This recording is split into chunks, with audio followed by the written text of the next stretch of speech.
Guys, what's going on? So it's our first video on how to install HTML and start with the web development. So it's gonna be first video. In first video I will tell you that how to set up VS Code. So after installing VS Code you have to click on the file and you have to open file or open folder. Here you guys have to choose, and after that I am gonna create one folder here which is like okay, I would create here, and here you guys can check that all my folders have been opened, but you guys can create from here new folder in our dead drive, and which is like the first dot.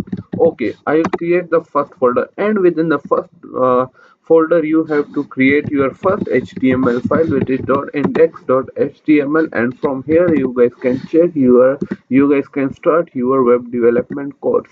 Okay, so extensions you must have to install for the HTML are only two, which is one the HTML CSS support, and second is HTML boilerplate. These two extensions must be installed. Along with this, one live server must be installed on your web, on your PC, for the checking of your website. For example, here I give a title which is like my first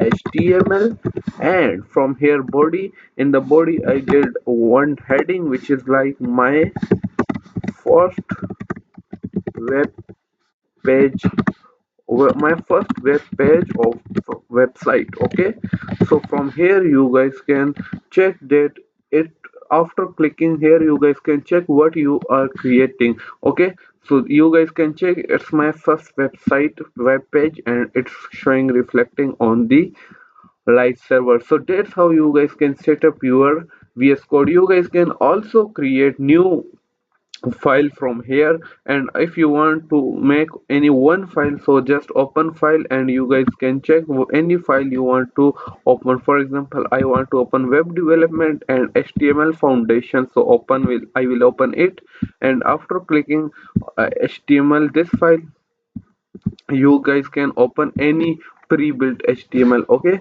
so that's it's possible easily. You guys can check all the HTML is opened along with that folder.